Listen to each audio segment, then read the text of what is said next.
नमस्कार दोस्तों, आज मैं आपको सुनाने जा रही हूँ आखिर ऐसा क्या हुआ कि शादी के दूसरे दिन बेटा पत्नी को छोड़कर भाग गया। फिर माँ ने सिखाया ऐसा सबक। मोनिका अमित और प्रमोद से बहुत प्यार करती थी। वो कुछ भी सामान लाती तो एक जैसा ही लाती, कपड़े भी एक जैसे ही पहनाती, क्योंकि अमित और प्रमोद दोनों जुड़वा भाई थे। दोनों भाई एक दूसरे से बहुत प्यार करते थे। मोनिका ने बड़े ही प्यार से अपने बेटे अमित की शादी प्रीति नाम की लड़की से करवा दी और उसे अपने घर की बहू बनाकर ले आई।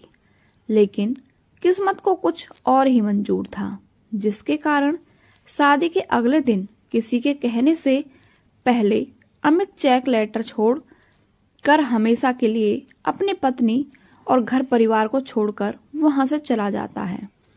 उसकी पत्नी बहुत दुखी होती है कि अमित ने मेरे साथ ऐसा क्यों किया। समय बीतता है लेकिन अमित लौटकर नहीं आता। परिवार वाले प्रीति को ताने मारते रहते हैं और फिर आस पड़ोस के लोग भी उसकी बहुओं को बहुत ताने मारते थे। ये सब मोनिका को बिल्कुल भी अच्छा नहीं लगता है। उसने कई बार अपने परिवार वालों से भी झगड़ा कर लिया था। एक दिन अपने कमरे में बैठी मोनिका इन सभी बातों के बारे में सोच रही थी। तभी उसका छोटा बेटा प्रमोद वहां आता है और अपनी माँ को देखकर कहता है, क्या बात है माँ, आप कुछ परेशान लग रही हो, क्या हुआ? भैया के बारे में सोच रही है मोनिका। मोनिका बोली, बेटा तू सही कह रहा है, मैं अमित के बारे में सोच रही थी। इतना समय हो गया उसे घर छोड़े हुए। प्रीति की हालत मुझसे देखी नहीं जाती। अमित एक लेटर छोड़कर गया था कि वो शादी नहीं करना चाहता था, इसलिए वो ये घर छोड़कर जा रहा है। माँ क्यों सोच रही हो उसके बारे में, जिसने ये घर छोड़ने से पहले एक बार भी हमारे बारे में नहीं सोचा। जाने दीजिए उनको, वो जहां भी गए अब मत सोचिए। ना के बारे में उन्होंने अपना ही सोचा, ना प्रीति के बारे में सोचा, ना अपने बूढ़ी माँ के बारे में कि उनका क्या हाल होगा मेरे जाने के बाद। मैं तो हमेशा से आपके साथ ही हूँ माँ। मोनिका बोली, बेटा उसके बारे में ऐसे कैसे ना सोचूं, है तो वो भी मेरा बेटा ही। उसकी वजह से मैंने एक अच्छी लड़की की जिंदगी खराब कर दी। जब भी मैं बहू के बारे में सोचती हूँ तब मुझे अपने ऊपर बहुत गुस्सा आता है।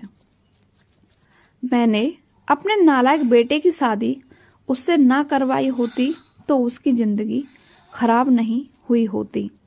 माँ ने जो भी किया ना उनके अच्छे के लिए किया था। अब भैया शादी के बाद हमेशा के लिए घर छोड़कर चले जाएंगे, ये तो कोई नहीं जानता था ना।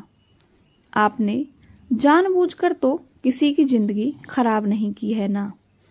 उनके लिए तो मुझे भी बुरा लग रहा है, लेकिन हम कर भी क्या सकते हैं।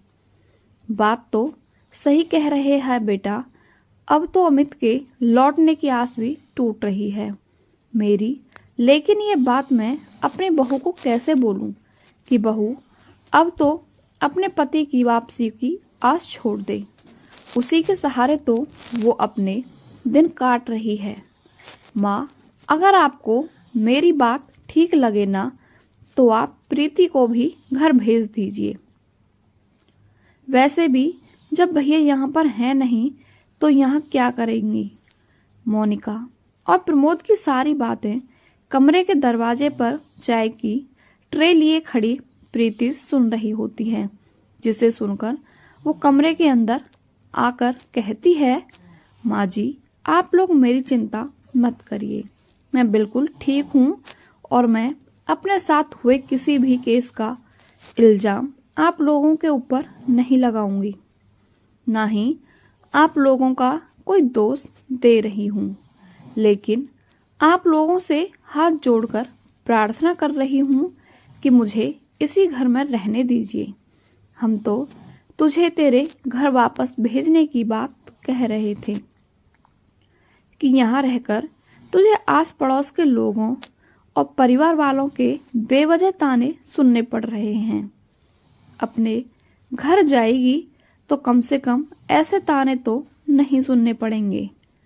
आप अपने घर जाकर आराम से रह सकती हैं। ये आपको लगता है कि शादी के बाद अगर बेटी ज़्यादा दिन अपने मायके में रहे तो समाज वाले उसके माँ बाप पर उंगली उठाने लगते हैं। मेरी शादी के बाद ही मेरे माँ बाप को थोड़ी शांति मिली है।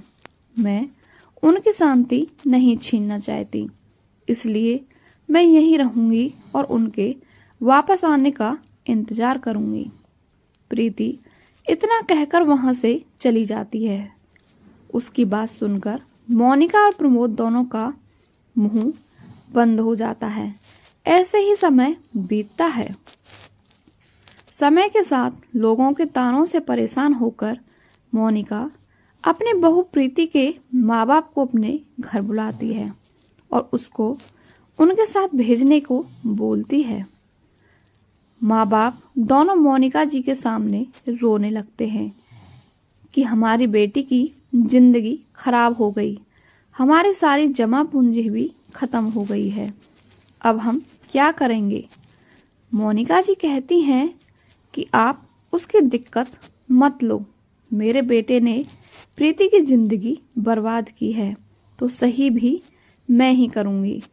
प्रीति की शादी में जो भी खर्चा होगा वो मैं करूंगी।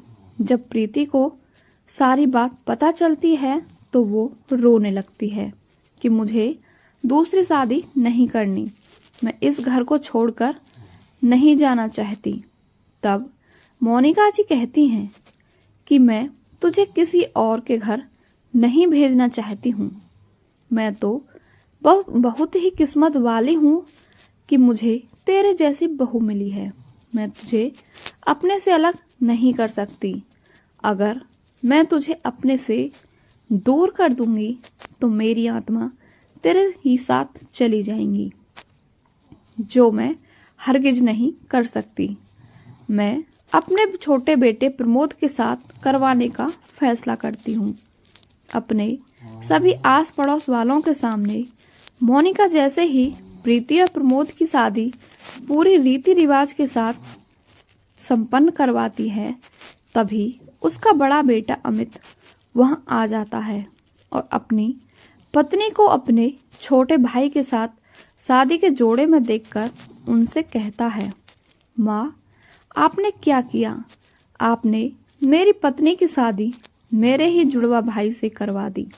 आपने ये ठीक नहीं किया माँ, इसका पति मैं हूँ, तू कौन है मैं नहीं जानती। मेरा बेटा तो उसी दिन मर गया था जब वो अपनी नई नवेली पत्नी और अपने घर परिवार को छोड़कर गया था।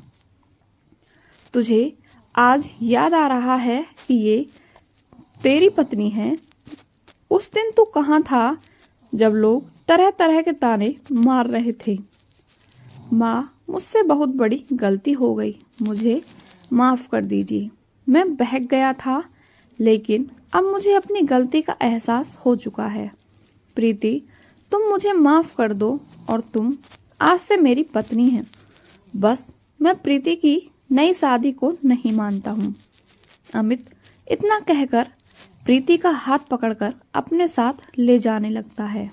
तभी प्रमोद अमित को रोककर उसे प्रीति का हाथ छुड़वाते हुए कहता है, भाई अब आप उस घर में रहें या ना रहें, लेकिन मेरी प्रीति से दूर रहिए, क्योंकि प्रीति अब आपकी गृहिणी और मेरी पत्नी है। आपको आपकी गलती का एहसास होने में बहुत देर हो गई है।